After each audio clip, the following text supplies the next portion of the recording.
Qual que era a visão de Paulo sobre o arrebatamento da igreja? Quando falamos do arrebatamento da igreja, nós conhecemos 5 escolas que fazem menção do arrebatamento da igreja. Nós temos os pré-tribulacionistas, acreditam que a igreja vai sair antes da grande tribulação da terra. Nós temos a visão pós-tribulacionista, que acredita que a igreja vai sair depois da grande tribulação. E nós temos a visão meso ou mid-tribulacionista, que acredita que a igreja vai sair da terra na metade da grande tribulação. Nós temos a visão do arrebatamento parcial, e existe mais uma visão a respeito do arrebatamento da igreja, que é a visão pré-ira, certo? 5.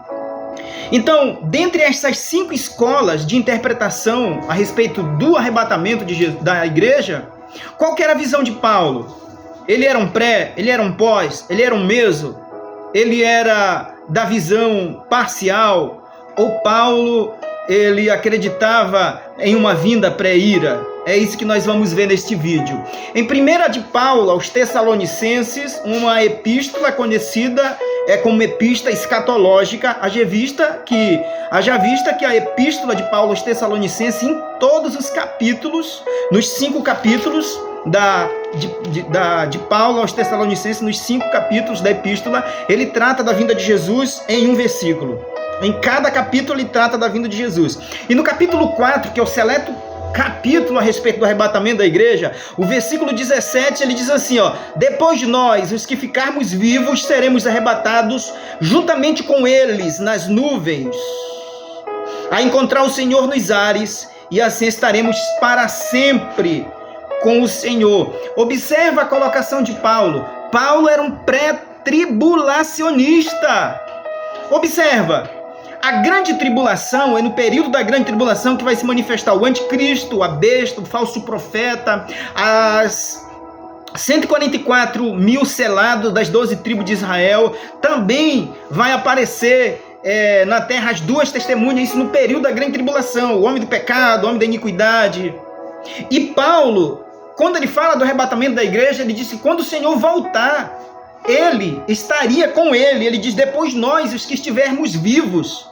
Paulo esperava a volta, o arrebatamento da igreja nos dias que ele estava vivendo. Ele não esperava o arrebatamento da igreja depois que ele morresse. Ele aguardava Jesus naqueles dias. Se Paulo aguardava a vinda de Jesus naqueles dias, Paulo era um pré-tribulacionista. Por quê? Porque se Jesus volta nos dias de Paulo, se ele volta na época de Paulo, aonde a igreja do primeiro século teria vivido a grande tribulação, aonde o anticristo teria se manifestado, as 2 testemunhas teriam se manifestado, os 144 mil das 12 tribos de Israel, aonde esses personagens apareceriam no cenário do primeiro século. Observa que se Paulo aguardava Jesus naqueles dias, e se Jesus voltasse nos dias de Paulo, essas personagens não estariam na época de Paulo. Então observa, Paulo era sim um pré-tribulacionista, porque ele acreditava que Jesus viria antes da grande tribulação.